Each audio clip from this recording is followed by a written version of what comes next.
So those were my two biggest takeaways from like bits and bobs of wisdom that was really applicable to my product. Yeah.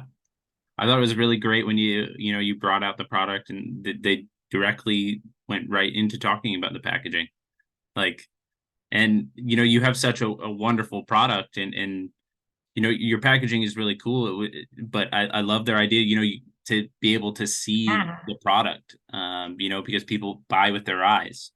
Totally. And to recognize that, like, online, I have all the imagery that tells that, but then in person, having it packaged individually isn't this, it doesn't have the same ability to draw, right? And then thinking about like when I brought it up to my partner, he was like, yeah, but they can just do a display with it so that it's visible. But you think about the real estate Mhm. that you have on the shelves and like how the shelves are designed to be like either really narrow or really tall, but like your product should be really narrow.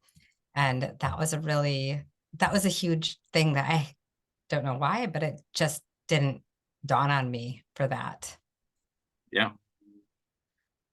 And when we were walking around with the food group, we talked a little bit about um, products that really show off, the beauty of the product, versus having labeling that covers the product entirely and doesn't allow someone to really experience that shopping with their eyes possibility. And that's something that we'll be talking about a little bit later today as well. Um, and so I found all that extremely valuable. I think I saw Tan's hand up earlier. Do you have something that you wanted to add?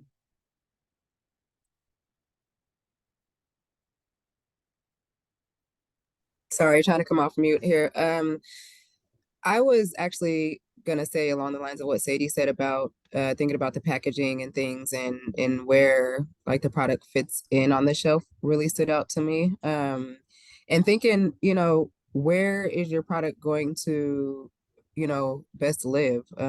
As far as, PCC is one place and, it's a great opportunity to have, given some tools and knowledge and things around, what the process and things, though it may not be for everyone, and so just thinking, through where our products are going to live exactly and where it's going to be the best fit. Um, I kind of took away that. Absolutely. When you're selling direct to customer, the customer is the person buying the product, right? But when you're selling wholesale, the customer is the store that you're selling it to. So you want to really match your product to the correct customer in both a wholesale and direct to customer capacity, and selling to the right market, the right venue, like PCC, or maybe your product is more suited for like a Safeway or a Target or a Walgreens, and really thinking about what is the best setting for your product is half the battle. Because if you don't choose that correctly, then you might be missing your entire end consumer base that's most interested in your product. For sure. Victor. Thank you, Joe.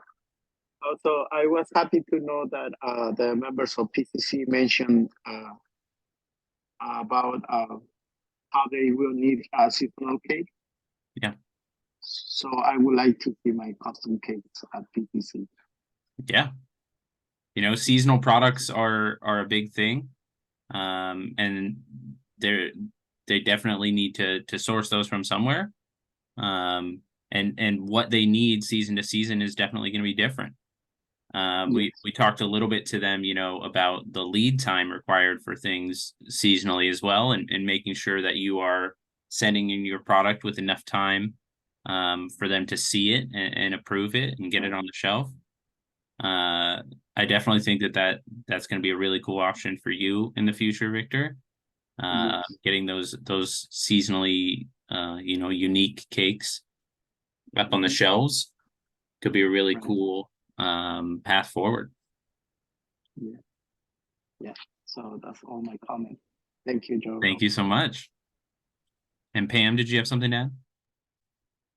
I did. I wanted to go back to the packaging because that is something that it's kind of like it gets a bee in my bonnet when I'm shopping and I touch something and it falls over and then it falls on the floor, and you know, so being mindful of those types of things. And I think we demonstrated that in the beauty area. With a long, tall boxed product that no matter what you did, when you touched it, it fell over. So, and do you use a box or not? So some different things to think about. Yeah, definitely. You know, like the practicality of packaging is absolutely something that needs to be taken into account quite often. And David, did you have something to add? Yeah, just one more thing. I really loved when, I think it was Melody, brought in some products and they were working with her. Like, I think it was Stephen and Amanda, like mid-session, like, maybe you could do this. And it was just fun to see them brainstorm, like, oh, they were really involved and they were making suggestions. And that was great. I think it was my favorite part, watching them, how their brains work. Yeah, I absolutely agree. And, you know, I think part of one of the great things about being at PCC and really being a part of this program is the kind of like humanization of merchandisers. You know, I feel like a lot of times they can feel like those far off people making decisions that you don't really quite understand, and, you know, really putting a face to it, and they're just, you know, another person who's out doing their job, and they do really care about the products, even if it is not right for PCC. You know, we really want you to feel comfortable reaching out to the merchandisers and being like, hey, you know, what can I do? What can I improve? What markets do you think that this would be appropriate for? And, you know, being a part of this program right here, you get that opportunity moving into the future. You know, I would say, you know, don't be afraid to reach out to them and ask questions. That's one thing that they're looking forward to, and they're definitely invested in. But yeah, I think overall it was a really great experience at PCC. Thank you everyone who could make it out. I thought it went really well. I'm so sorry about the, you know, the market being there and kind of confusing everything and making parking tough. I hope everyone got a chance to at least sweep through the market on the way, enjoy it a little bit. But we're looking forward to more experiences on location. Alrighty, so Before you move on, Oh. Ella had asked a question about, you know, when do you expect to hear back, you know, after an application? And that's gonna, I wish that there was an easy answer.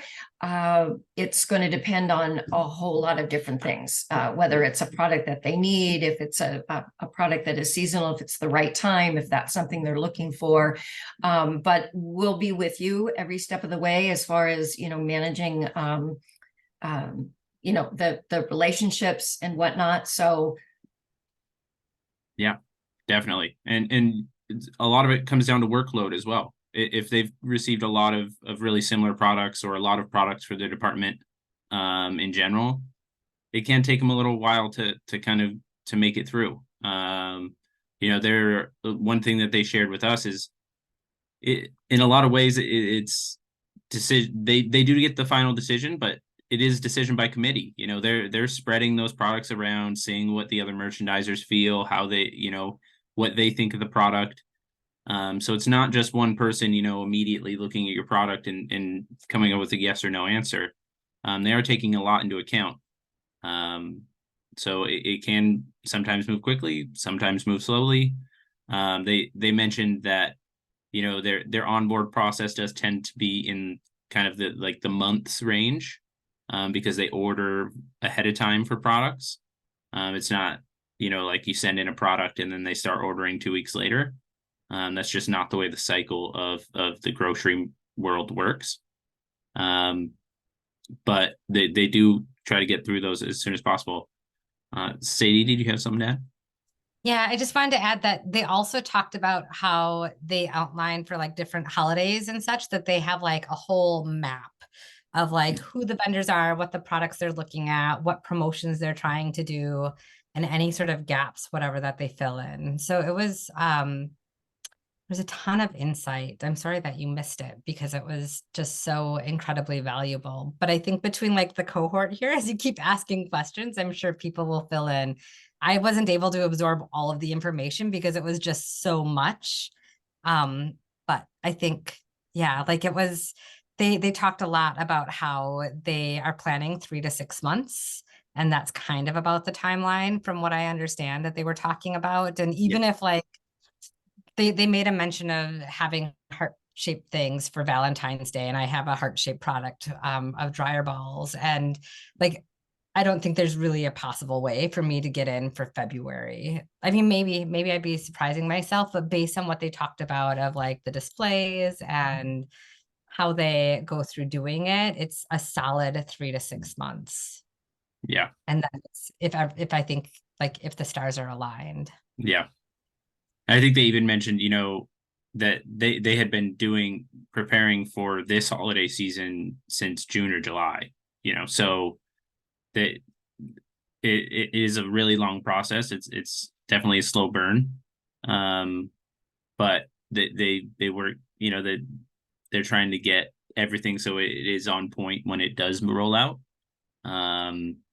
And they do try their hardest to get through product and give back feedback in a timely manner, but sometimes that's not possible, or sometimes there's other things going on. And Sadie, do you have something to add? Yeah, and then they also just talked about like as it's decided by committee, it's not an individual person saying, yes, I really like that it's by committee.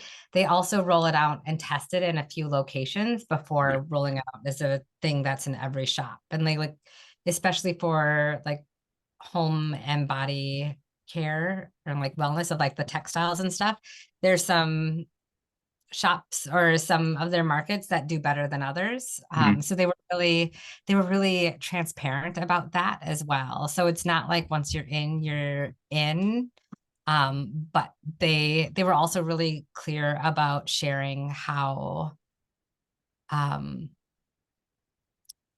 if it's not a super fit and they can tell that it's not a super fit, that they'll totally make referrals about where this would be a good product at and that they can guide us through and make connections in that way. Yep. The thing that just struck me so much is like how willing they were to be a resource, regardless of whether or not we're like a PCC protocol or product. But they were just like, you folks are doing amazing things and we want you to be successful and we believe in ventures. And like that was, I think, one of my biggest takeaways is just the generosity and cooperativeness of it. Yeah, absolutely. They're great. And about that, like, slow rollout to some things in a lot of ways, sometimes they're doing that also so that they're not overwhelming the entrepreneur, because sometimes when someone is a new product, they can only produce so many at a time. And if they overwhelmed them with giant orders, that can really set the business back and do more harm than good. But yeah, overall, I think it was a really great experience. Thank you, everyone. Again, thank you so much to everyone who could be there. And we will get started with talking about market research today. As long as my computer actually moves along when I hit the button. All right. So market research in our quote for this section is, you'll learn more in a day talking to customers than a week of brainstorming, a month of watching competitors, or a year of market research. By Aaron Levy from Box.com. And I think that's absolutely true. Your customers are your best feedback loop for getting that kind of product feedback, letting you know whether your price, even whether your price not selling by customers is also a great amount of feedback. Maybe there's something that you need to look at, whether it's packaging, whether it's the price of the product. But you can definitely learn tons from customers. All righty. So our first section here, we're going to really break down the differences between retail or direct to customer sales and wholesale. There's a huge difference in how you go about marketing your product, who you're selling the product to, you know, who really is your customer. And one of the big differences is you know, wholesale is a business to business sales structure. You're doing goods sold in larger quantities to retailers, and you're pricing your objects, your products at a wholesale price. That's not going to be this. You're not going to be able to sell your product. If you sell something direct to customer for $15, you're not going to be able to sell it wholesale for $15, because the business that you're selling it to also has to sell that product, right? They also have to make it worth their time to have it on their shelves. You keep the difference between what you sell your product to the business for and what it costs you to make. So your cost of goods is really the largest informing base for your wholesale price, because you don't have to include the cost that it takes for you to, you know, set up at a market, the cost that it takes for you to spend your whole entire day at the market, to get into the market, to get those permits that you might need to sell at a market. So a lot of those costs are taken away and taken on by the business that you're selling to. And that is a direct difference, or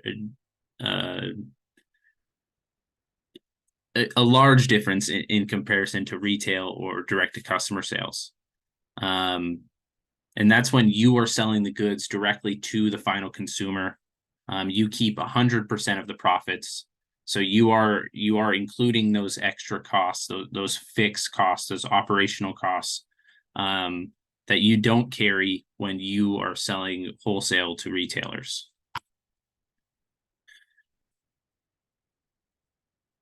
All righty. Come on, computer. We can do this. We can do it. I believe in you. All righty. So, but there are certain advantages to starting with direct to customer sales, right? You can build brand awareness. Direct to customer sales allow you to establish and cultivate your brand identity directly with customers. It's an opportunity to create your brand story, its personality and values that resonate with your target audience. Engaging with those customers directly builds brand loyalty and trust, and ultimately can establish a customer long term. If someone buys from you from the market, when they finally see that product in a grocery store, they're going to be very excited to buy it there as well. They're not just going to only buy your product from a market. If you have a regular customer there, they're going to be a regular customer moving forward. It's great for gathering customer feedback. You know, direct interaction with customers provides immediate feedback for your products. You can learn what customers like, what they dislike, and what improvements they want to see in your product. And that feedback loop is invaluable for product refinement and innovation. You know, how are you going to know what customers want if you aren't talking directly to customers? And it's a really great way. It's pretty much the base level of market research is talking to your customers who buy your product. It allows flexibility and testing iterations. Direct to customer channels give you the flexibility to test new products, features, or marketing strategies with a smaller, more receptive audience. And you can make rapid adjustments based on real-time customer responses, right? You know, if someone is telling you at the market, you know, I really like your product, but I wish it came in a larger capacity. If you're operating small scale direct to customer, you can make those changes rapidly. But if you're selling wholesale, you might have already sold 4,000 units, at which point you can't make that change. So, that direct to customer experience really allows you to rapidly change your product or innovate your product in a different way. If you want to try out a new ingredient in, say, like a jam or a jelly, for example, you can, your next batch, throw that in, give it a shot. You get to figure out immediately whether people like it or they don't. If you do that on a wholesale level, you might sell 3,000 units and then find out people don't like it. That definitely, that hinders your relationship with the customer, and it hinders relationship with the retailer that you might be working with. So with the end consumer and your customer in business to business sales as well. Direct to customer allows you control over the customer experience. You have full control over how customers experience your brand, from the online store to customer service. If you're only selling in those directions, you're the one who controls your website. You can change it however you want. If you are selling someone directly at the market, you get to experience, or you get to decide how they experience your product, how you talk about your product, how you present it to them in displays. You don't always get that type of control in a retail environment. It allows you to create a seamless, positive customer experience that, again, fosters brand loyalty. And kind of encompassing all of this it's a great means of gathering market research. It provides a direct line to your target market, enabling you to gather essential market research data. You can gain insights into customer demographics, who's buying your product, preferences, which type of your product they like, what's selling better, and customer behavior. It's like having your own marketing team when you're selling directly to customers. So, and like that quote said, you can learn more talking to your customer than doing a year of market research, because you're talking directly to the person who wants and is buying your product. And similar to, talking about the flexibility and product innovation, it allows you to minimize risk. It allows you to validate your product in the market before scaling up. Like we were talking, if you sell 3,000 units into a retail environment, and then it turns out it's not the right product for that environment, you're really on the hook for that. And so you're not as much at risk of overproducing or investing in products or product lines that won't succeed. And ultimately it strengthens your pitch for wholesale. If you have success in direct to customer sales and you can provide a compelling story when pitching to potential wholesale buyers, you can demonstrate a track record of customer satisfaction and sales growth, and really show the demand for your product, which will ultimately make your product more appealing to retailers. So there is a lot of advantages at starting with direct to customer, but at a certain point, you definitely might want to scale up. And Pam, did you have anything to add to any of that? Joey, right on. Yes to everything. Thank you. Yeah, no problem. Alrighty, computer, next slide.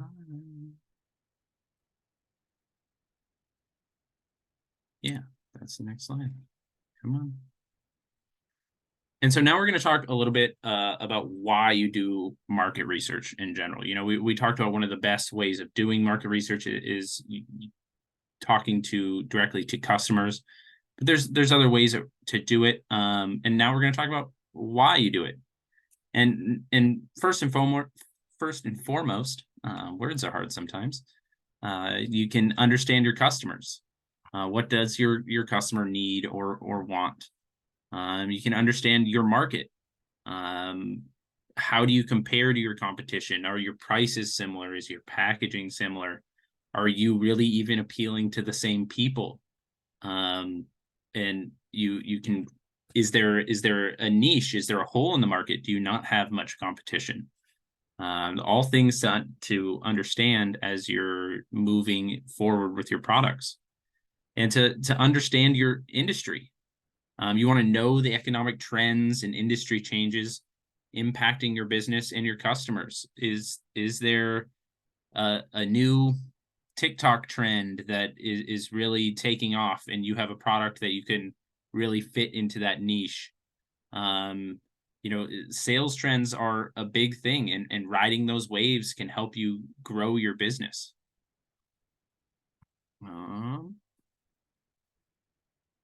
Next slide. Come. We can do the computer.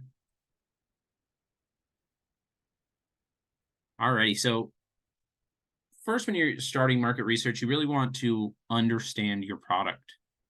How does your product taste? What is it? Too sweet? Is it not too sweet? Are you a dessert item? Are you a breakfast item? You need to know a lot about your product. How does it smell? How does it feel? Does it leave an oily residue on your hands? Is it a product that has very strong floral notes? What are those notes? Do they come from the ingredients, or are they a random byproduct of the production? Is that a selling factor for your product, how it smells? Some types of packaging allow scent to get out, some do not. What are the kind of packaging needs for your product? Are you in a similar way, if you have a very strong scented product and that's a selling point, does your packaging allow that scent to get out to the customer? I think when we were looking at Melody's products at PCC, the first thing everybody did was grab it, smell it. So is the packaging that she had set up allowing that scent to be experienced by the customer before they buy it? Or is it a totally visual product that you're trying to sell? Scent might not be big for some products. I think of David's cards and greeting cards. You really want to make sure that the packaging allows someone to see the amazing art that you do. I remember from your graduation presentation at the Business Basics course, you had this awesome set of cards that you were just rolling off into a whole stream of thought. It was incredible. And does your packaging allow people to see that wit, that comedy that partners along with the amazing art that you're doing? And what is the role of your packaging in attracting those customers? You want to make sure that your product is priced appropriately. First and foremost, it comes back to cost of goods. Are you making money? Do you know all of the costs that go into your product? That's including, labor, your list of ingredients, the cost of your packaging. Are all of those things copacetic with the price point that you're selling it at, either direct to customer or at a wholesale level? If you're selling your product at a loss, you're not going to be around for long.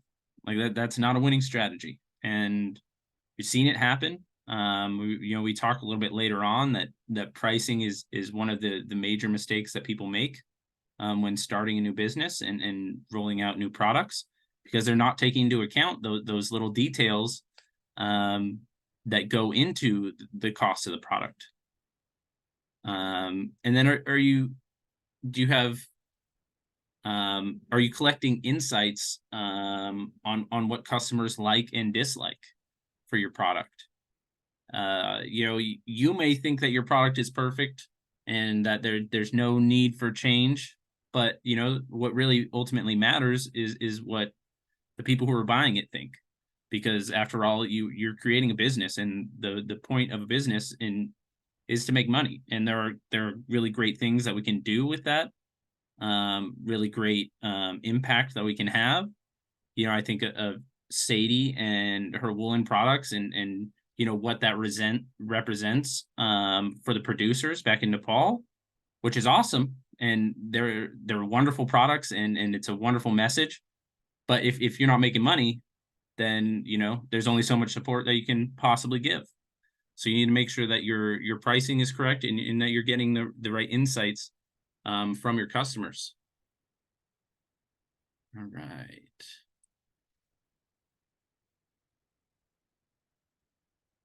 All right. Some things changed on my computer, some things didn't change, but I'm going to assume that it went to the next slide. So, you know, the next thing that need to know is who is your customer? Who is your ideal customer? Have you built a profile of this person?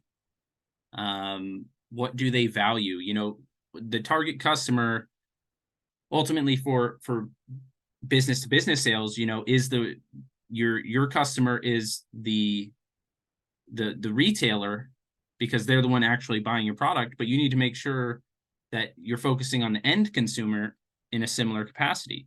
Are you selling to the right place for your product? You know, we talked about earlier, one thing you learn that we made clear is not all products are right for PCC, and that's great. But also in the similar way, not all products are right for Safeway. Not all products are right for QFC. Not all products are right for Target. You know, and if one of the main focuses of your business is it's sustainability, it's organic ingredients, it's all natural, you know, the place, your target market's probably not Walmart. You know, like, you need to make sure that you're selling to the customers that are appropriate for your product. You need to keep in mind their demographics, their who shops there, what's their age, what lifestyle do they have, what income levels are you selling to. You know, that's one thing that we always try to stress when someone's selling at a farmer's market is, you know, a lot of the people who go to farmers markets are of a higher income bracket. They're the people who can afford to spend that little extra money to make sure that they're buying from local producers. That might mean that your product it might be priced out for a lot of other people, and that there's nothing wrong with that. You know, your customer are the people who can afford your product, and your product needs to be priced appropriately for what makes you money. So you can't take a hit as a business financially to try to make your product appeal to a larger customer base, because ultimately, again, the whole point of your business is to make money. What are customers' shopping behavior? How often are they rebuying this item? You know, if you have a product that in, you know, health and body care that lasts 6 months, you know, you can be sure that most likely your customer is not buying the product more than twice a year. So that's something to keep in mind when you're thinking about who is your ideal customer. And again, how much is someone willing to pay for your product? Because ultimately that's the top end of your pricing structure. We've seen products in the past that were, you know, 10 times their competitor's price. And yeah, they used really good organic ingredients, but at a certain point, you know, people are going to buy the $3 bottle rather than the $30 bottle. And that's something that you need to think about. What, as a product in general, is the high end that anyone will pay for that product? Pam, did you have something to add there? Yes, I just wanted to let you know it's 6:15. Oh, okay. I will get myself a move in here. Nicole has a question. Oh, Nicole. It's more of a comment on what you were just talking about. I introduced a new product and I went to sell at a little flea market, and it's the roller perfume oils. And I priced it where I thought it was, a good space, and it was like $15 for what I was selling it for or testing it at. And the customers who bought it loved it, and they just kept coming back because it was, it was a little market at a bar, so they were hanging out there. And so they kept coming back saying, "Oh, I love this so much. I would have paid $30 for it." They're like, "You're not charging enough. You need to charge like $20 at the very least for what this is." So it kind of goes in line with, I think I'm looking around to see what other people are doing, but then the customer is like, "No, you need to charge much more for this. I would have paid $30 for this." Yeah. And, underpricing your product, like we said, and we'll say many times throughout the course of this class, is one of the major mistakes that new businesses make. And that reflects both on they're not pricing it high enough that they're actually making money, and then they're not pricing it as high as they could, that people are willing to pay for the product. And both are equally problematic as you try to move up and scale and grow your business. Thank you so much, Nicole. All right, next slide. All right, the other thing that you really need to pay attention to is your industry. What market trends and vulnerabilities exist in the market? What niche does your product fill? How big is the market? Is it growing or contracting? What's kind of the market share all over? Are you trying to sell a product that's in a dwindling market? That's not something that people want to buy anymore. Maybe it's time to rethink that product and imagine it in a different way. What are the buying habits in the market? Are people buying more or less of this? And does your product fit into the current market, or are you creating a new one? One thing that we always talk about is market trends, things that are really popping up right now. Sustainability in their packaging. Do they have compostable packaging? Do they have recyclable packaging? And then as businesses, we can take that into account on where those products are being sold, right? If you buy any sort of water bottle in Seattle, you're going to see either a compostable or recyclable little symbol on it, right? Now, whether those plastics are actually compostable, maybe a whole nother question for another day. But I promise you, if you go buy that product in rural Georgia, you're not going to see a compostable symbol on it. It might be the exact same packaging, but you're not going to see that on there because they know who they're selling it to. Who you're selling it to definitely fits in the market trends, are just as location based as they are in the wide market.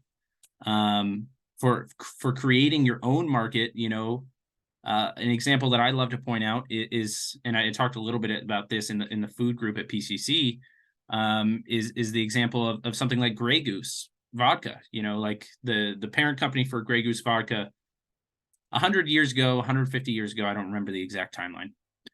Long time ago, pretty much all the vodka in the world was produced within 100-mile radius by 4 companies.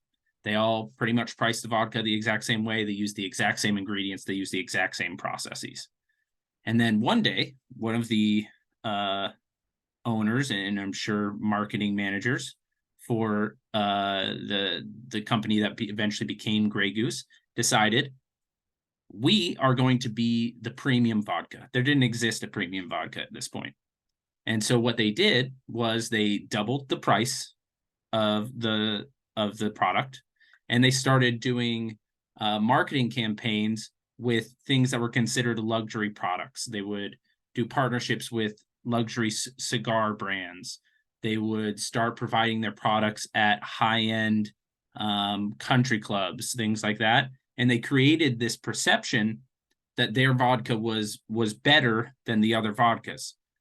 It was the exact same thing. They didn't change their process. They didn't do anything but they created this perception that they were the premium vodka, and they created a whole new niche for their product, which for that point was a liquor that was considered for, poorer people.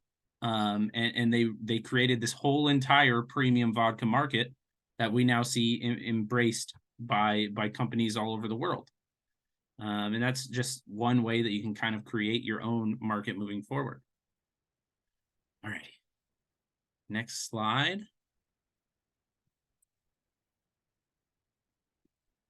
All righty. So one thing to consider in market research, of course, is your competitors.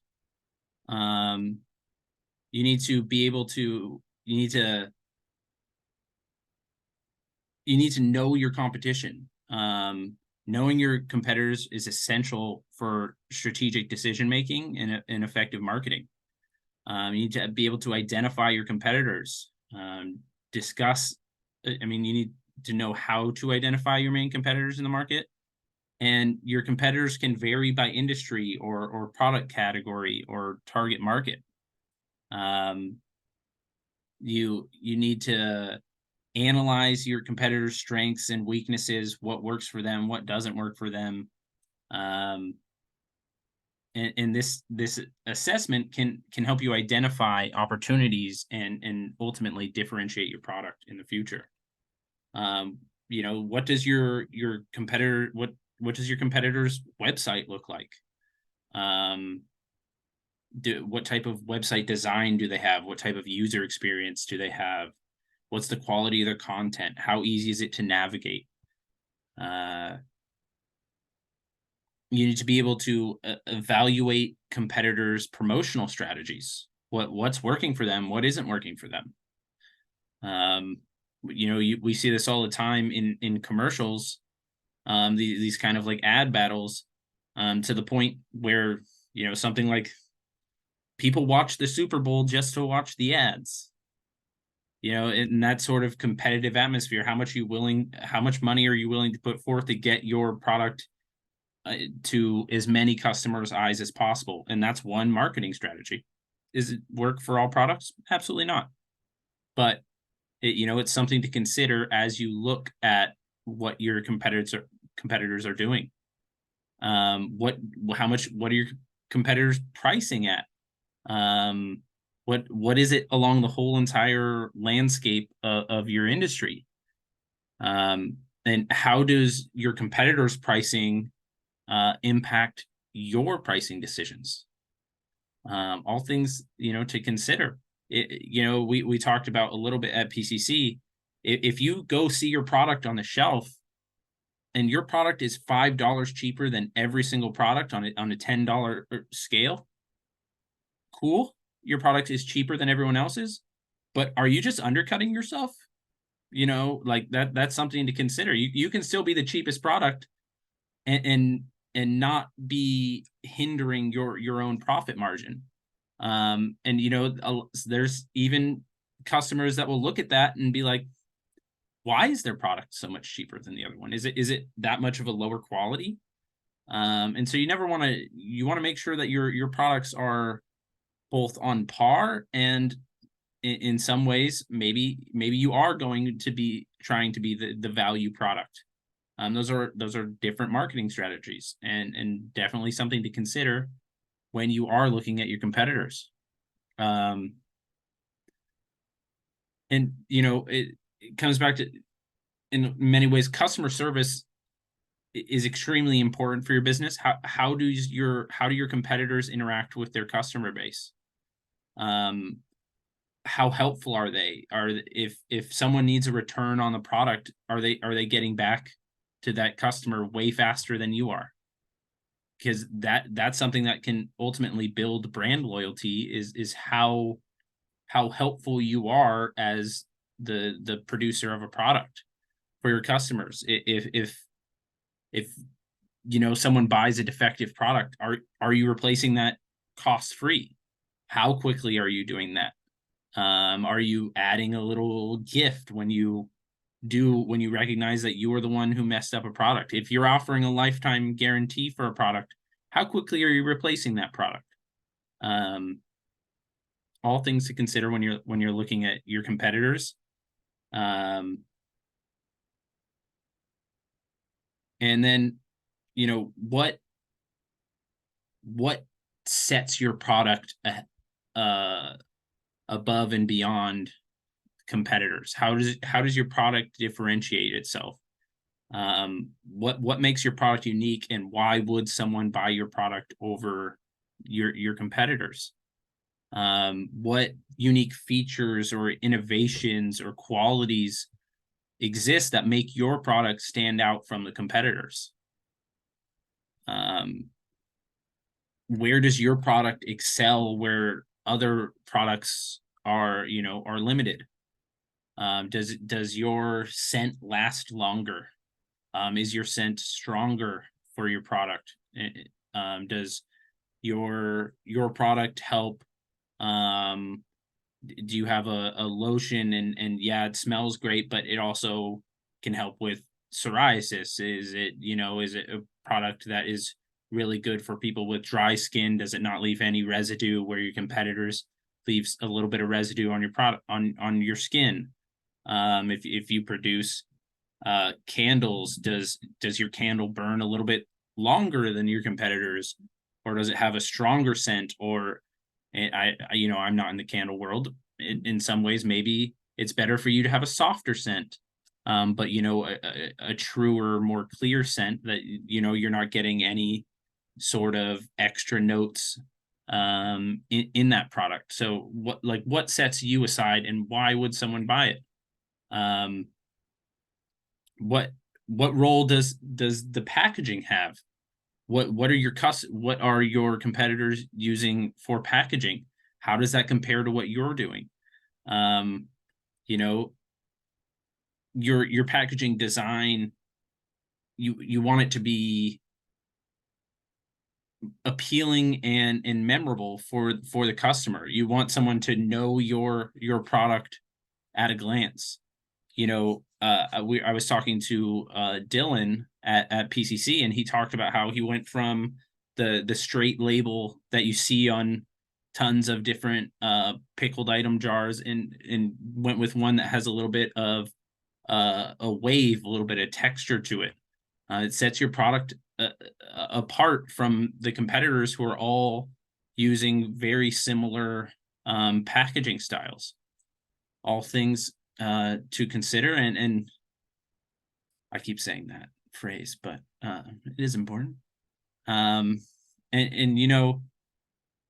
this competitive analysis will ultimately help inform your strategic decisions, and you can leverage your strengths and address your weaknesses to gain a competitive edge. And I encourage you to take action on those newfound insights that you get from competitive analysis. You want to continually be monitoring the competitive landscape to adapt and stay ahead of your competitors. So now we have a little bit of an activity.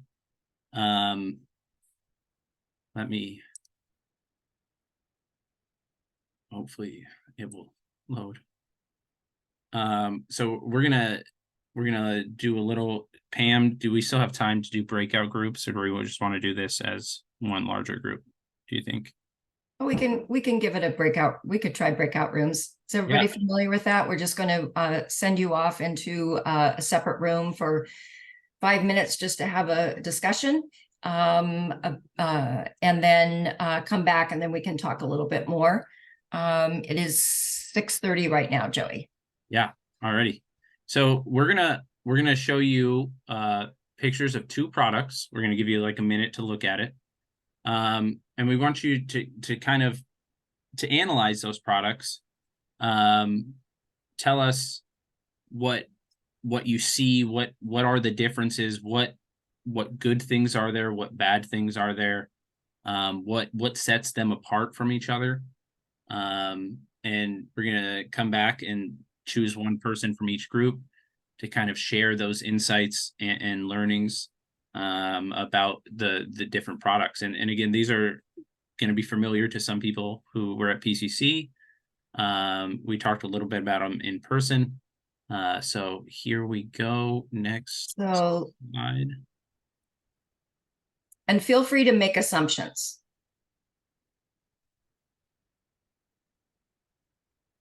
About the customer.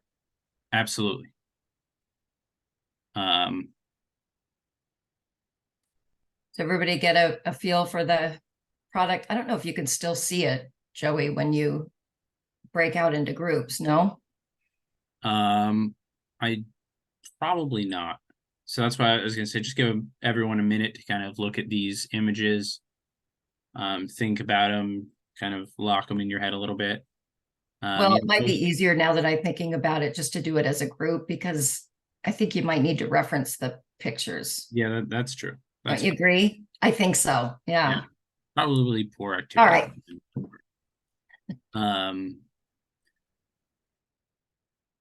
You know, most decisions that people make are choices between something that will benefit them and something that will harm them. Even if they don't realize that trade-off exists. When it comes to sales and marketing, knowing what this trade-off looks like for potential customers can help in your marketing strategies ultimately.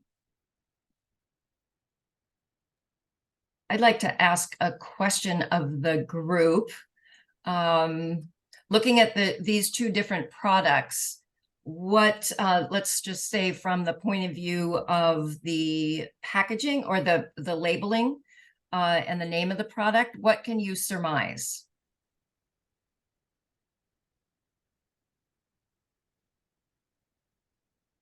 Yep. Try to use the packaging as a way to build a model of their target customer.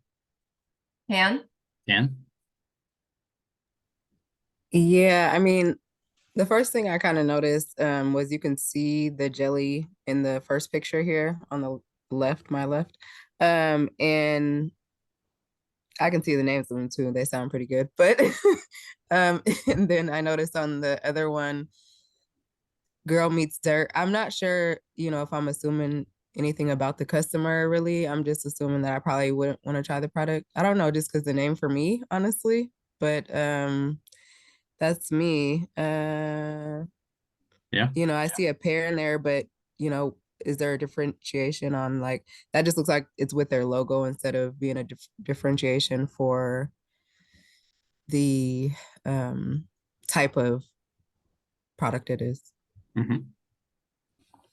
One thing that doesn't really show up in this picture is the difference in size.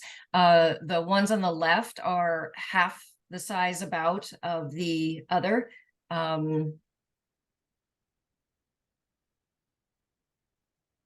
Yeah, I think it's 4 ounces versus 7.5 ounces or 7 ounces. Yeah, I will say one thing though. I think the customer to the left, if I was assuming something does like spicy or and the other customer might like dirt. I'm not sure. I think for me, the Girl Meets Dirt is very playful. It's kind of, and there's a gal there, like you said, holding up a thing. I don't know, to me, it's very playful and kind of a cheeky with the Girl Meets Dirt. Whereas this one over here on the other side, to me, it's very austere. And I think of austere products as being a little more, high end. It's very simple packaging with the label. It's, so I see these as two completely different customers. Yeah. I agree with you, Pam. I think they're completely different customers, one being like a more spicy thing versus like a jam. Mm-hmm. I like to think that like the Girl Meets Dirt, like they've clearly spent a lot of time and investment on their branding and labels, whereas the one on the left is just really brass tacks. And I as a consumer, I'd probably just buy them both, because if I'm buying jams, it's probably for an occasion. We're not a jam family. Yeah. It's probably for an occasion, and just like, oh, they're both great ethos, values, yada, yada, yada, and Yep. something that's totally different. But Yep. yeah, like the name of it, The Girl Meets Dirt, like the first time I saw that at PCC, I was like, that's weird. And then I got like, oh, that's because like she's playing in her garden and doing like the homesteading thing, and it makes sense. But it took me a minute to like get over my own stuff about that. Yeah. Me too. But like, I think like the label of it just shows that there's maybe a little bit more investment in the brand and the packaging and the persona of her client or the ideal consumer, whereas the other one is just super simple, low impact, lower budget. Not that that means anything good or bad, but just like really straightforward. Like it has their dates on, it has a logo on top, Hmm. less label to peel off when I turn that bottle into something else because I'm a Yeah. bottle hoarder. So yeah. Yeah. And I think the size of the label is definitely intentional on the product on the left. You know, they have this beautiful product that they want to show off. Whereas like you're saying, that the Girl Meets Dirt probably focused a lot more on their branding of their overall product line. I myself definitely lean more towards, I like to see the product. And you know, the Girl Meets Dirt label doesn't really allow you to see that. And you know, Pam and I even earlier today were talking about the pricing of the products. You know, one is $8, one is $14.99, but realistically, they're priced at a similar per ounce level. You know, the one on the left is $31.96 per pound, and the one on the right, I think, is $30.95 per pound.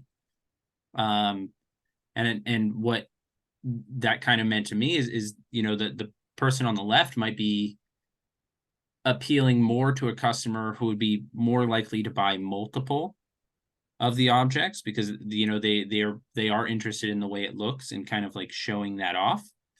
So they might be more interested in having that variety of color. One thing you don't really see in this photo is the one on the far left was this kind of interesting purple color too. So there was like good contrast between the colors of the products. Does anybody else have any thoughts on the products? Natasha had made a comment that the pepper jellies allow you to be more experimental since they are smaller amount. So agreeing with kind of your feeling at less of a risk for investment. I think that could be real smart. Yeah. You know, when buying something called habanero, you know, yeah. Absolutely. And right. you know, they're kind of leaning into that while still keeping the same, you know, price per quantity as the Girl Meets Dirt packaging or packages as well.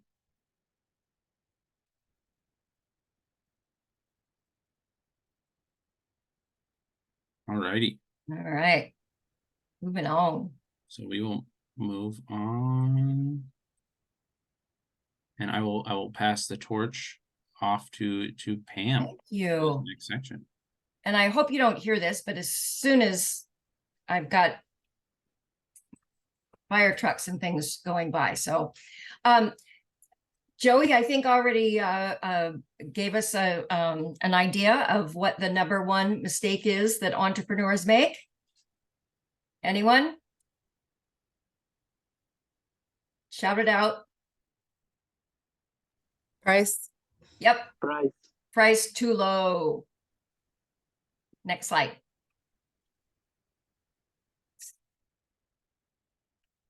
So very, very common. It's almost without exception, products are being priced too low by new entrepreneurs.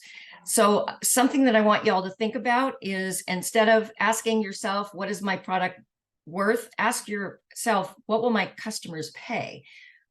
What kind of value am I attaching to this product that substantiates or validates the pricing.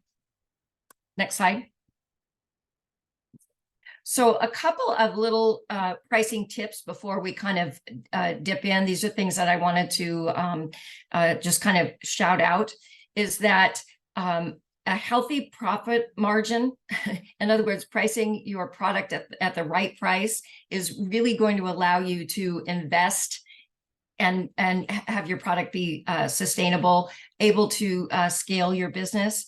I think a lot of entrepreneurs think higher prices might deter customers. We heard from Nicole, that's not always the case. And we're going to learn a little bit more about that. I think that that kind of mindset, that smaller, afraid to price, you know, for what you really feel the market will bear, really can devalue your product. And I think some people also think, oh, lower prices, more sales. Maybe. It just kind of really depends. I think that savvy shoppers are really the ones who are realizing that price is conveying a message as well. So what I want you to be thinking about is, if you're wanting to do wholesale at some point in the future, you want to price your products for wholesale now. Okay, start selling on Etsy or your website or the farmers markets as if it's the price that you would sell in a retail store today. Okay, this is going to give you your long-term viability. Sadie. So then, like, you say that is the top pricing tip of like price your products for wholesale. What is the recommended of over our COGS to be pricing for wholesale? Perfect. Like, yep, we're gonna touch on that. Absolutely. Okay, because I'm like, girl, that's why I'm here. I know. And that's the number one thing that I'm supposed to be doing right away. Yeah. Is pricing it for wholesale. Now let's talk about how you do that. Yeah, thank you. Exactly. Let me hold on just a minute.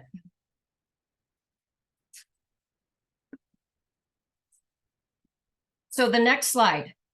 So the common pricing errors are things that you want to keep in mind when you are looking to wholesale your product. Okay, so number one is pricing without consideration for growth. So in other words, basing your price on artificially low overhead costs, you know, today, not factoring in and anticipating what you're going to need to scale your business in the future.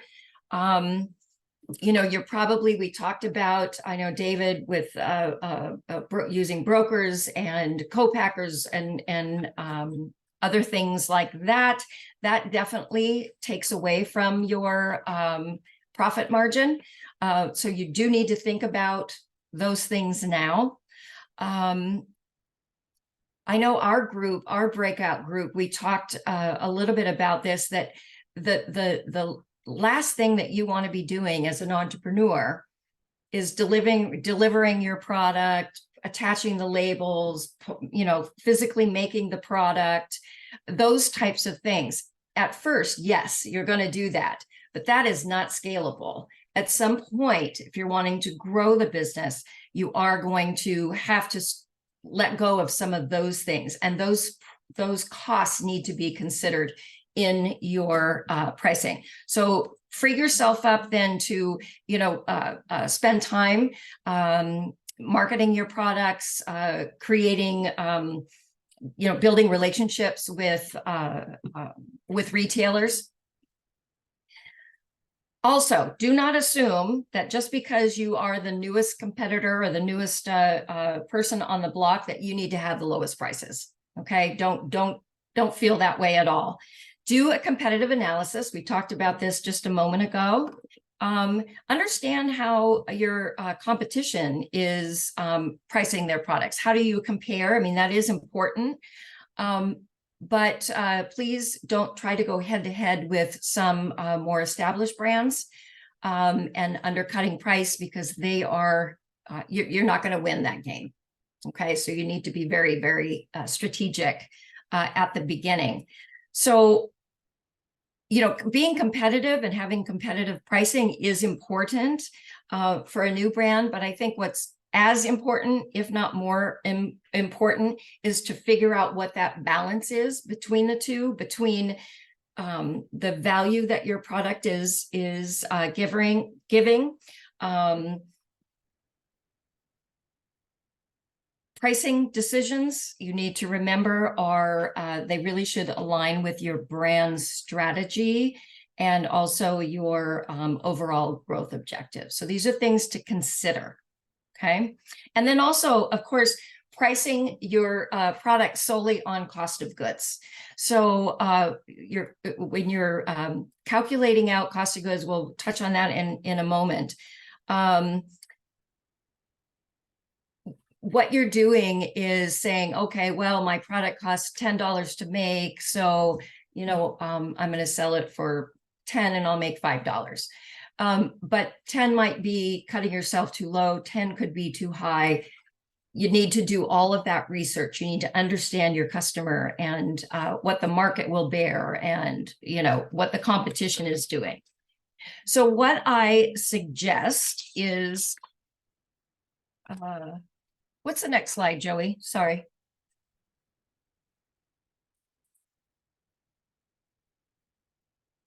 Joey? Oh, that's okay. Maybe he's... I didn't. I was on mute. I'm so sorry. Oh, that's okay. The next slide is pricing your product.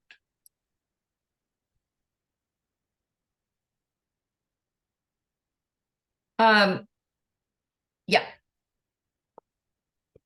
Value-based pricing is something that is a really good idea. And rather than basing it off of, I'm new, let's go inexpensive, or I'm, it only costs me this much to do business today, so this will be my price. What you want to do is to define what kind of value you're bringing to your customer, what kind of value your product is communicating, and are you communicating that value? What you need to do is to emphasize how you are meeting, the customer's pain points. How are you solving those problems? And those problems don't need to be, if you've done this exercise before, and if you haven't, I highly recommend it. But it's not, oh, I need, a pretty dress for the prom. It's, I want to feel really good going to the prom. It's my first dance. And so that's more the reason, not just to have a pretty dress or to have a beautiful candle or, you want something beyond that.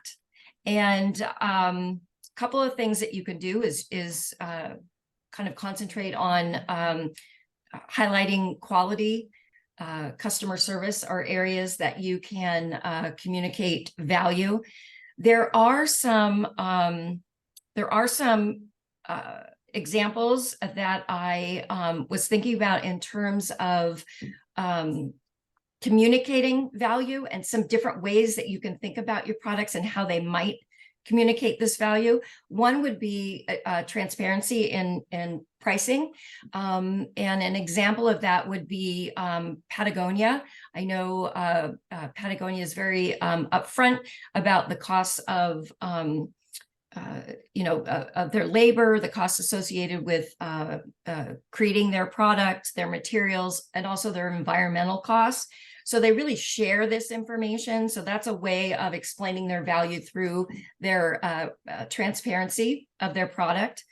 Another way is through educational content. And I think of LinkedIn, for instance.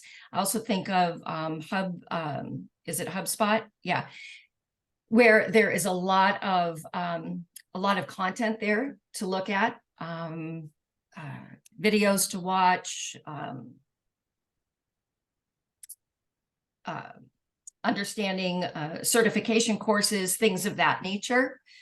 The next one is storytelling, and this is the one that I think really is probably nearest and dearest to my heart, because I think that, well, I do buy with my heart and I buy with from a good story. And I will tell you that working at Ventures Marketplace, for instance, customers will come into the store, they will look at a towel and they go, oh, you know, that's nice, and see it's $20. Like, okay, set it down. We come up and we tell them, you know, oh, Ventures, are you familiar with Ventures? You know, and Ventures is a local nonprofit, and we work with entrepreneurs, and, you know, we give them the whole story. And I got to tell you, 9 times out of 10, and I'm not exaggerating, they'll go back and say, grab that towel, go, yeah, I'm going to get this, and I'm going to get another one for my friend. Because it's the story, it's resonating with them. So when Joey was talking about knowing your brand and your and how you can differentiate, having a very communicating your purpose is really going to be key. Another one I think of, gosh, this was back quite a few years ago, probably in 2009, I think, when, do you remember Tom Shoes? And I wanted to work with them so bad. I made it to the final 2 and I didn't get the job. But anyway, I wouldn't be here though. So, but Tom Shoes is a perfect example of that, because here you've got very impactful storytelling about, you know, buy one pair of shoes, we give a pair of shoes. And so those types of stories, I think, are really key. And I've heard many of your stories already, and they really, they touch me and they make me want to buy the products. Also, you can communicate your product's value through photography, through product design. The biggest example that I can think of would be Apple. I mean, Apple does very, very clear design that very much resonates with the type of product that they're selling. Another would be clear messaging. And these are product descriptions and features. Okay, so to value price your products, you want to make sure that you've identified your customer, you've identified what it is that they're looking for, and what features your product has, and how that's going to benefit your customer. And those are things that are clearly going to help you to price your product a little better. So go to the next slide, Joey.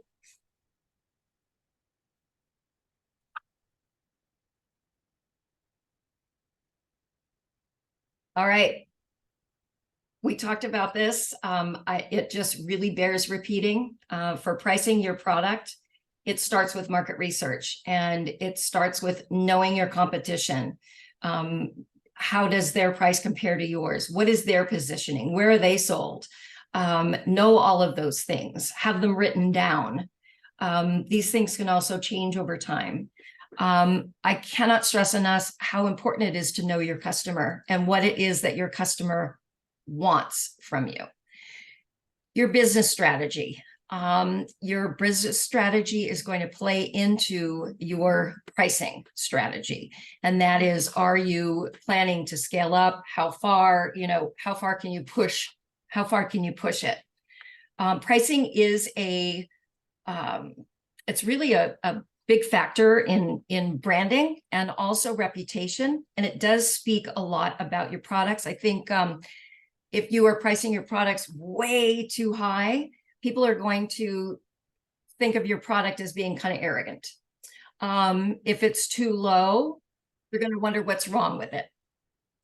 And so I think about, if you're looking at, I don't know, a steak, and you've got one that costs, $20 and this one costs $3, I probably would not want to buy the $3 one. So something to think about. I have an example of some something that in my past that really was seemed so obvious to me, but it wasn't to the brand. And that was, I worked with Paula's Choice. And Paula's Choice is a skincare brand. They're very clean. They're very ingredient oriented. They're a D2C brand, strictly through the internet. So they didn't have to deal with boxes. They didn't have to deal with telling their story because it was all right there on the website. They wanted to expand into Nordstrom. And I was assigned that project. So expanding into Nordstrom, and they wanted to go into the section with all of the high-end skincare products. Now, I don't know if any of you know Paula's Choice, but it's a very simple packaging. Again, there are no boxes.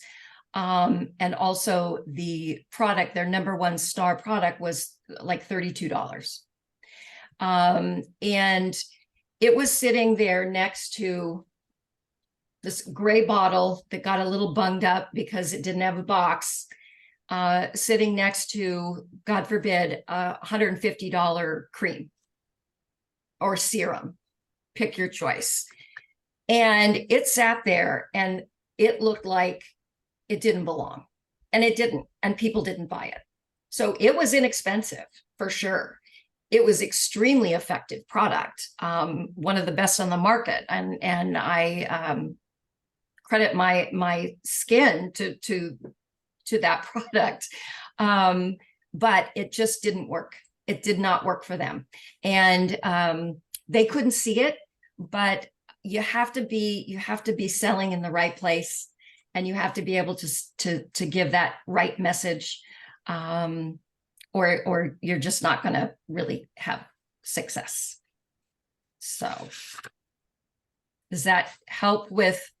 We're going to talk a little more about cost of goods well, actually, you know what? Let me, I made a couple of notes that some of you were asking some questions. So let me go back to my notes here. Somebody had asked, and forgive me, I don't recall, but how do we decide how much to sell our product for? And how does the retailer decide? Well, the retailer doesn't decide, you decide. And you decide by doing all of these things here that we've just been talking about. You're going to check the competition. You know what your customer is looking for. You know what they're willing to spend. You know how much it costs you to make your product. You know how much you need to make in order to be sustainable and to make sales. So some of the things that we do at Ventures Marketplace, we play a lot with this. So we'll start with knowing your cost of goods. Okay, I'm going to make it really simple. Actually, let me step back. Start with the retail price. Okay, what do I really want to sell my product for? Okay, I want to sell it for $10. And it costs me $5 to make. My cost of goods is $5. So every time I sell that product for $10, I'm making $5. It's going right in my pocket. And you may think, gosh, that's great. But you start doing a little bit, knowing the competition, maybe you're doing festivals or shows, and you're seeing that your customers are telling you that they would pay more. You realize that to sell wholesale or to sell at Ventures Marketplace, you're going to lose 50% of the price. So you need to look at that profit. So again, you take your $10 product, and if you're going to be wholesaling that product, generally speaking, it's about 50%. Okay, so at Ventures Marketplace, we take 50, we give you 50. And if you're selling into PCC, it's about the same. Generally, it's a 50-50 split. So you would sell that $10 product that you're selling for $10 on your website, and you're going to sell that to them for $5. Okay, the 50%. Now, it costs you $5 to make. So, because that's your cost of goods. How much are you making? when you sell that product in? 0. So that's where you have to start playing with all of these numbers. And it really, it's both art and it's science. Okay. So it's a little bit of everything. I cannot stress the importance of doing all of this back work, all of these things to help to inform your price.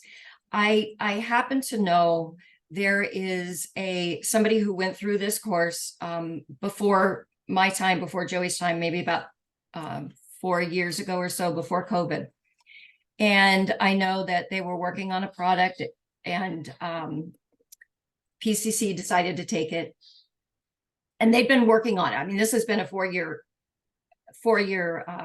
endeavor where they have been doing different labels, different sizes, really playing with all of that stuff, that whole incubation part. And but one thing that they did not do is work with PCC on the pricing of their product. And I got a kind of a 911 message from somebody internally saying this person is losing money. So is so excited that she got into PCC, she's not making any money. It's costing her. What a sad story. I mean, you have to just do the background work, because now what are you going to do? Sell it? Oh, I need to change my prices up way higher. No, doing the homework is really going to benefit you. So I do share that. It's a sad story. I don't know where this person is in the process now, but know that we're available to work with you on cost of goods and pricing, because it's one of the most important things that you can do. Did that help answer your question, Sadie? Or start to, at least? Yeah. Yeah, mostly. Thank you. Okay. One last thing on Ventures Marketplace. I know I'm talking to some of you about that as an opportunity.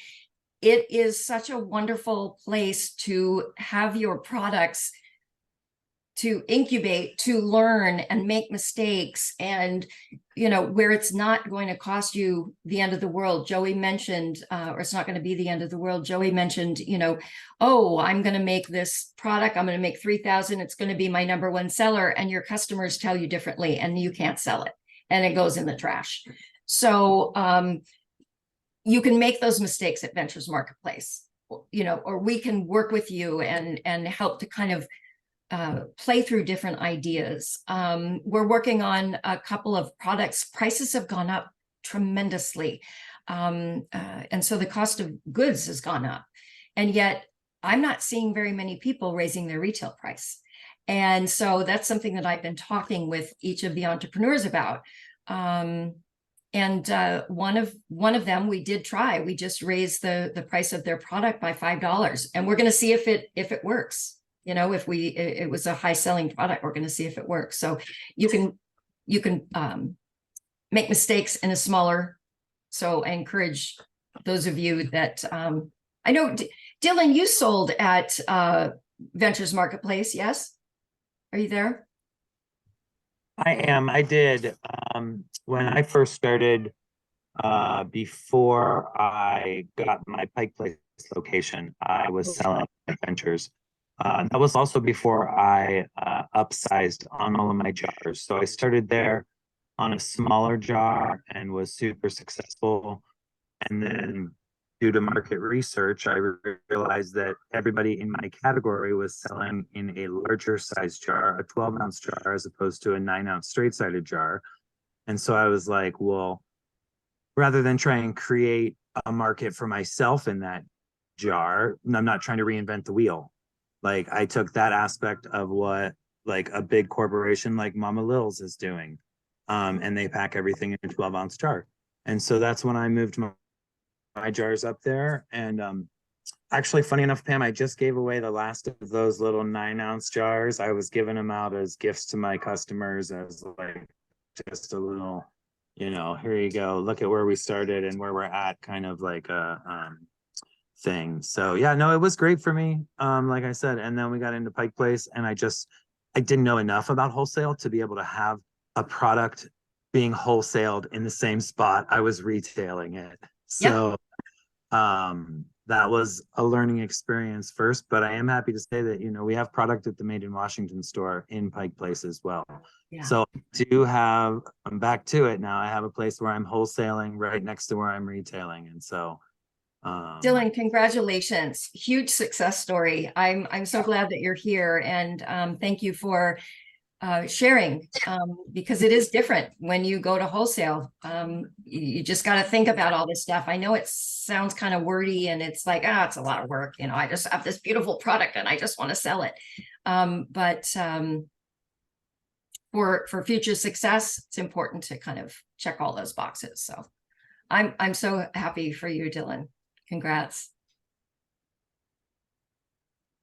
All right, and we did have one question Yes. from Natasha in the chat.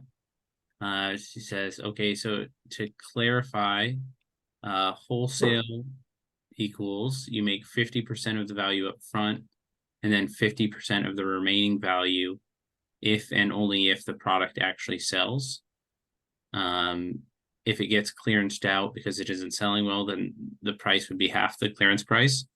And so I think just to address that right away, you are making the wholesale cost. Once a company buys it from you wholesale, it's theirs. So you are not making that extra 50% when they sell the product. You need to design your product and your prices in such a way in relation to your COGS that when you are selling at 50% of your retail price wholesale, you as a company are still making money. So if that means that, you make a product that costs $5, you want to aim, and this is, just off the cuff, a retail price for that being $15, where normally you'd be making a $10 cut. When you're selling wholesale, you're going to be selling that in large bulk at $7.50 to the retailer, who is then going to attempt to make that other $7.50 when they sell it on their shelves. So you aren't making that second $7.50. You are making the $2.50 from your initial wholesale sale. But the idea being that you are selling in such a larger quantity that you are going to make more money long term. I will say, depending on the retailer, you may have to pay for that markdown. It would be off the cost of goods, or excuse me, the wholesale price, and not off the retail price. So you would pay the difference between the two. But just know that when dealing with bigger retailers, like Nordstrom and Sephora, for instance, they will charge you back. You will have to pay for all of the products that come back to their store. You have to pay them for that. And you have to pay for the shipping for it, and you have to pay. So there are other costs involved. Even at PCC, you want to put your product on this end cap and have a feature, it's going to cost you. So there are a lot of other things. They will nickel and dime you. So yes, it's important to keep the pricing to allow for that. Dylan, did you have your hand raised? I did. I just wanted to clarify what I thought Natasha was talking about in the chat there. Okay. So there's essentially two different types of wholesaling, right? There's like the ventures marketplace, which is more of a consignment wholesale, where you take the product there and then you only get paid after the product sells. Correct. Or there's like Big Commercial Change, which is PCC, and like New Seasons, where I had that in, where you would take your product in, they would scan your inventory in, and then you would get a check mailed to you in the 30-day, whatever their terms are of the agreement. So there's two different operations, like the Made in Washington store in Pike Place is a consignment wholesale account. Okay. As to a retail, or I don't know what the other delineation is, but Thanks I for was- that clarification. Yeah, there's consignment and then there's wholesale. Yeah. Consignment, you get it after they sell it or after they sell the product, and wholesale, you sell it in ahead. Then Great. they have a bunch of different acronyms of like off invoice for sales, and like if they do a promo to move things, then they'll bill you for you know, whatever it was that they did off, so that they're still getting the 50% of whatever it was. Mhm. They went over that, Yes. not in a ton of detail, but they kind of introduced us to the concepts of how that works and how that works for who I imagine like other Yes. orders. Yes, absolutely. They will, there are going to be times when you are going to promote your product either because it's not selling or markdown, temporary markdowns, and generally speaking, you will pay for that. So, all right. We did have one more comment. Ella said that one of her mentors instruct to always do 3 times what it costs you to make it, because you have to factor in lost packages, defective containers, chargebacks, etc. And I think that that's in general a pretty good rule of thumb. And for some products, it could be more than that. Some products can be less than that. Yeah. It's a good kind of like starting point to start thinking from. I think for me, a starting point is retail. What would my product bear? You know, and then work backwards and go, okay, because I'll tell you, some people will come in with products that they want to sell. But in order to sell it and make any money, it's got to be, it's too high of a price. It won't do it. So you just doing all this research for, I wish that there was a simple, Joey's right. I wish there was a simple, you know, a formula that you could apply. But that's where the art and science comes in, and you have to just know your competition, know your customer and your strategy and how much it costs you to make your product. Yeah. You know, in just to, you know, elaborate on that, you know, sometimes if you did that 3-time strategy, sometimes you could be at 3 times and then look at your competitors and they're still charging, you know, $6 more per unit than you. And if you can, so you might be ultimately like underpricing your product with, you know, the comparison of when Pam was talking about the product that she used to help to work with and represent.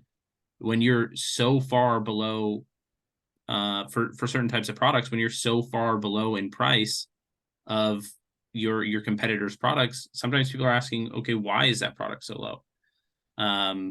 And so sometimes you might be undercutting yourself by just sticking to a 3 times price point, or sometimes in certain products you might be way over market, and ultimately, you know, it might be a battle for you to decrease your cost of goods to ultimately make it into a sustainable wholesale product, because sometimes that it really is the case. You know, if you can't bring down that cost in such a way, and you're setting your price at, if you know your product is $10 and it's $5 cost of goods, it's going to be really hard for you to find a wholesale partner that's going to be willing to buy that product for $6 or $7, so that you can still be sustainable in that place and in that situation. You know, that's why Pam was talking about that pricing your product in such a way that it becomes appropriate for wholesale now when you're in kind of the direct to customer phase is really important to be thinking about, even when you aren't in that wholesale stage of your business yet. Alrighty, so I think we are gonna move on to the next slide, the next section. We have 15 minutes left, but luckily a lot of this portion is going to be some review from the business basics course. You know, there was a lot of talk about cost of goods and unit sale prices and things like that. in that course. Excuse me. So we're gonna move forward, and our quote for this section is the moment you make a mistake in pricing, you're eating into your reputation or your profits. And that can be on the high end, the low end. It can have long-lasting effects for your business. Alrighty, next slide. Come on, buddy. Alrighty, and so we're going to go through again, kind of a rudimentary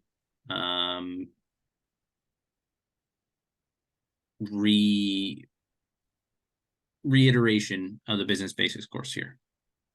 So to calculate your cost of goods, you're going to list every ingredient and component in your product.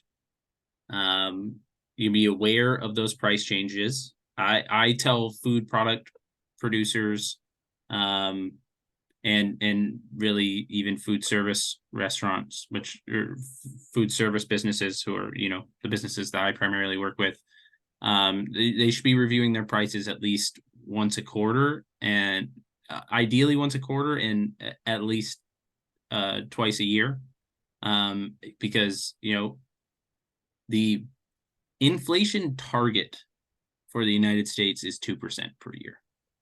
So we are obviously in a hyperinflation period in the last few years.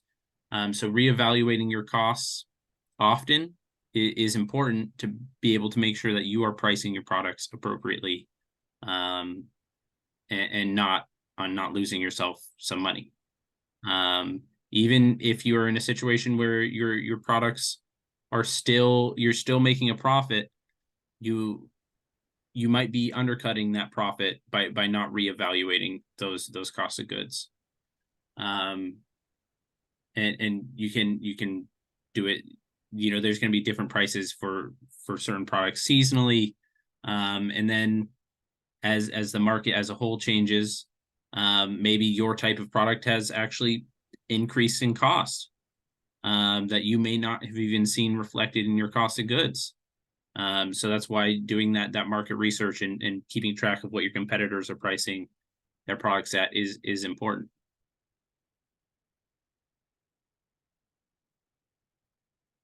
Alrighty. So we're going to talk a little bit about some cost of goods and pricing.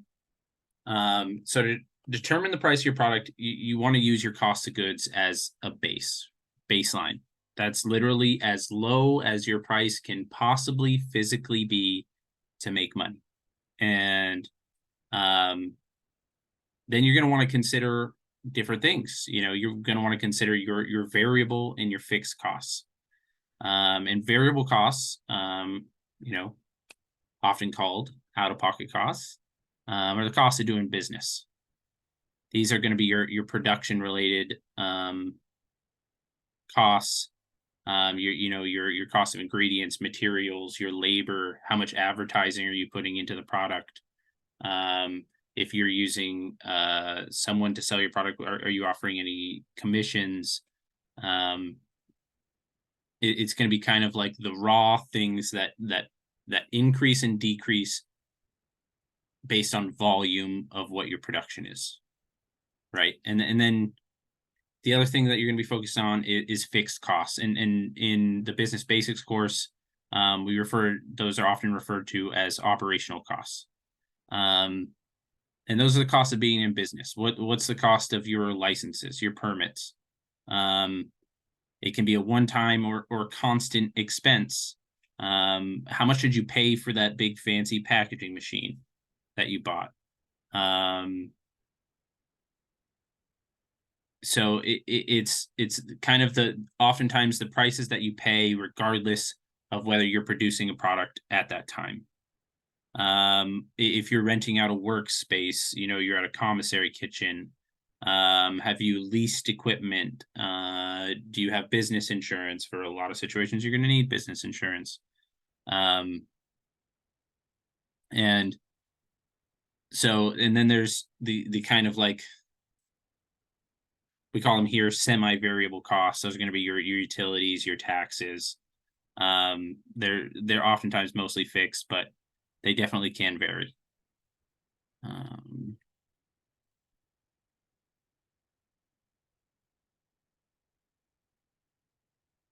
Come on, computer.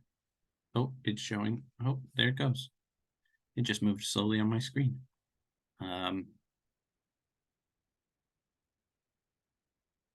And so one thing that we want to consider here is kind of the average unit price. And that's going to be consistent across all of your different products. And in this way, you kind of want to consider we call ease of pricing. If one product has a higher cost of goods than a similar one with different ingredients, then you can average them out. Because oftentimes the customer won't understand why a single product or a different flavor or a scent is a different price. You know, that's something that we saw in those jams earlier, right? Those all had different ingredients, they covered different things, but they were all priced the same amount. And so there's different factors that can go into that, like which of these items are going to be sold more often. And what we kind of mean by that ease of pricing, right, is like, say your cost of goods for one item, if we're going to stick by that 3 times thing right now, right? We're just going to use it as an example. It might not fit for all situations, but we're going to use that. Say your cost of goods for one item is $5. Your cost of goods for another item is $7. Now, visually in packaging, they're packaged the same way. They look very similar on a shelf. But if you stuck by that, you'd have one price at $15, one price at $21. Now, a lot of times your customer is not going to understand why there is that price difference. You know, there's different ingredients in it, but for them, oftentimes, some customers are going to understand and they're going to be okay. But on the large part, customers do not care. So one way that you can cover those costs is actually by increasing the cost of the thing that is a little bit cheaper a little bit and lower the price of the thing that's more expensive a little bit, so that they're sitting at, rather than selling one for $15 and one for $21, in this example, you'd sell them both for $18. So that the purchases of one is balancing out the other. And that can be offset even more if you know that, you know, your more expensive item is seasonal. It's not going to sell nearly as many units as, say, your more popular item, and in that way you can even drop that price a little bit more of the bigger item, because you know it's going to be covered dramatically by the outselling of your more popular item. So you might be able to bring those prices down to 17 each or 16 each, because you know that the fact that you're selling so many of one, versus if you're selling this one, selling the item that is $5 in cost at a 3-to-1 ratio of the one that's $7 to cost, then you know for every 3 that you're selling of this one, you're kind of covering a little bit of the cost of the other. And you can, the more you're selling of one than the other, you can kind of average those out. Oh, I have a very little time, so I'm gonna move along here. And so now to kind of recap what we've talked about. I've got that one, Joey. What? Oh, you got it? Okay. Yep. Perfect. Unless you do. No, go for it.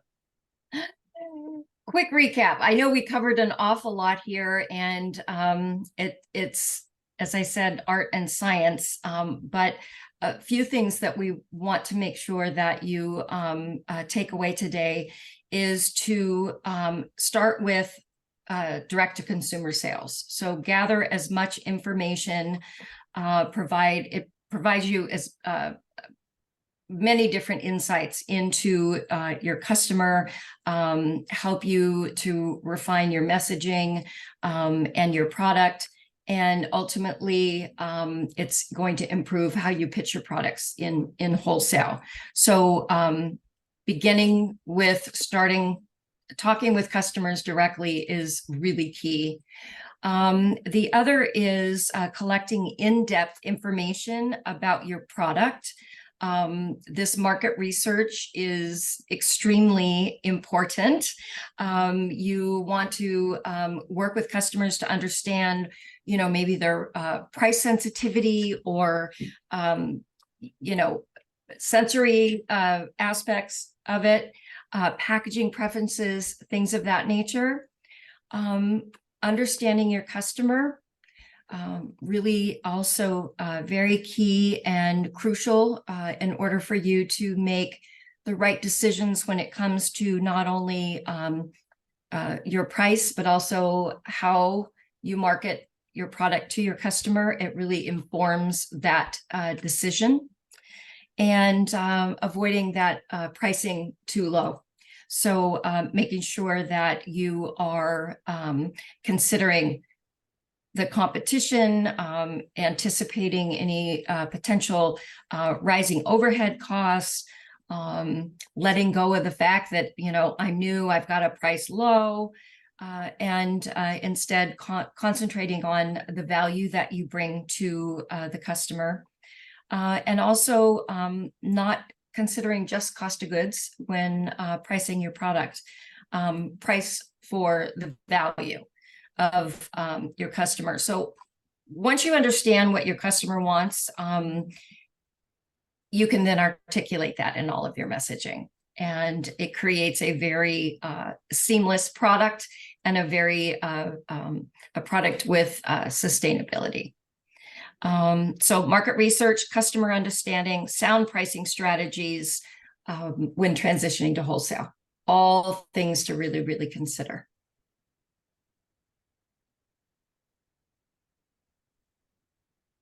Did you want me to do this one, or you got it? Alrighty.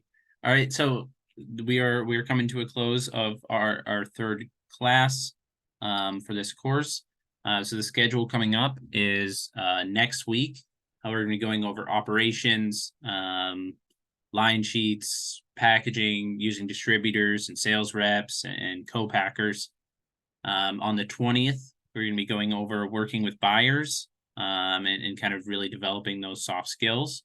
I believe that's also when we're going to be doing a little bit of an overview of the presentations. And telling you what to plan for and what to look forward to for 2 weeks from that, for a week from that point. So maybe we'll be talking about it next week. I might have it wrong in my head. I should have written it down on this. But then on the 27th, that's when we're going to be having a little bit of a demonstration at Ventures offices. So because of the room that we got, we might not be able to do a product demonstration, but we are going to have a Q&A panel with people who are selling their products wholesale and have gone through this process before, and really so they can tell you the good things, the bad things, answer any questions that you may have, and then the next night on the 28th is our pitch night with the PCC merchandisers, where you're going to give buyers an opportunity to see and touch and feel and taste your products for your presentation.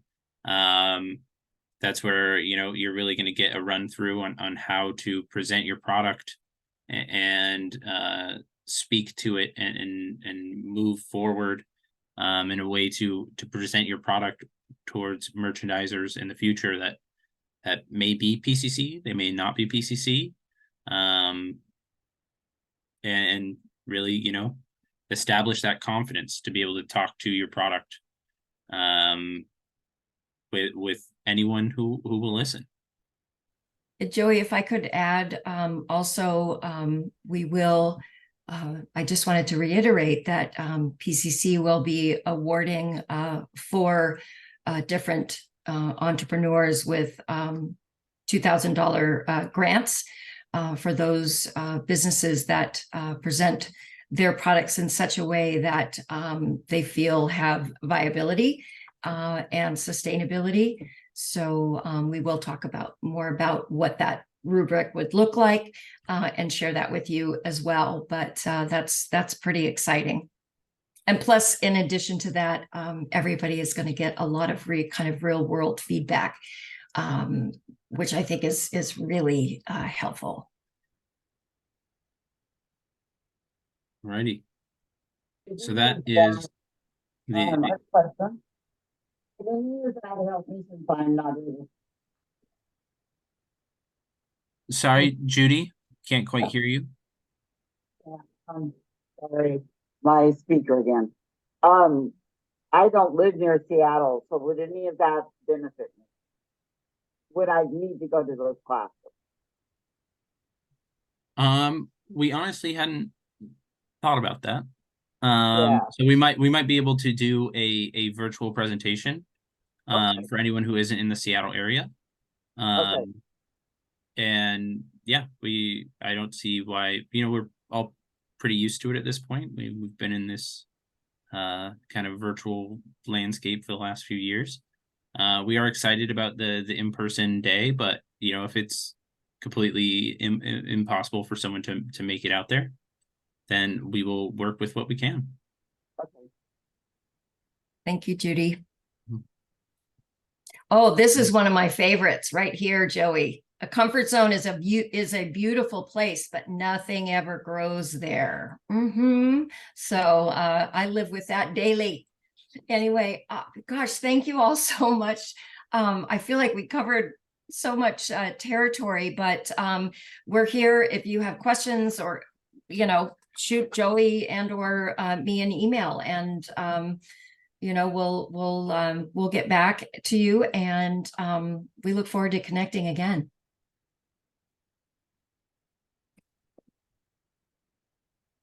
Thank you all. Have a good one. Thank you so much. And I love the questions of like the being local versus not local, because there are probably like brick and mortars everywhere where all of this is super relevant, right? As I think about going back to like my family, Absolutely. stuff like Absolutely. that. It's really lovely. And then, yeah. Agreed. And then I think tricky all when this they're like the information. locations that are hyper local. Yeah. Yeah. Agreed. Thanks, Sadie. Message on this. It's hard to hear you, Judy. Oh, sorry. I wrote a message on there for you, Pam. Thank you. I got it. Good. Okay. Thanks, Judy. Uh-huh. All right. All right. Have a Thank you, wonderful everyone. evening. Bye, Thanks so much, everybody. We'll see you next week. Good night. Thank you. Bye. Good Good night. night. Bye, Victor. Bye, Victor. Bye. Good Bye, night. Joe. Bye, Pam. Thank you. Bye, everyone. Bye. Creating. Just copying the chat notes. Are we still recording? I'm just about to turn it off.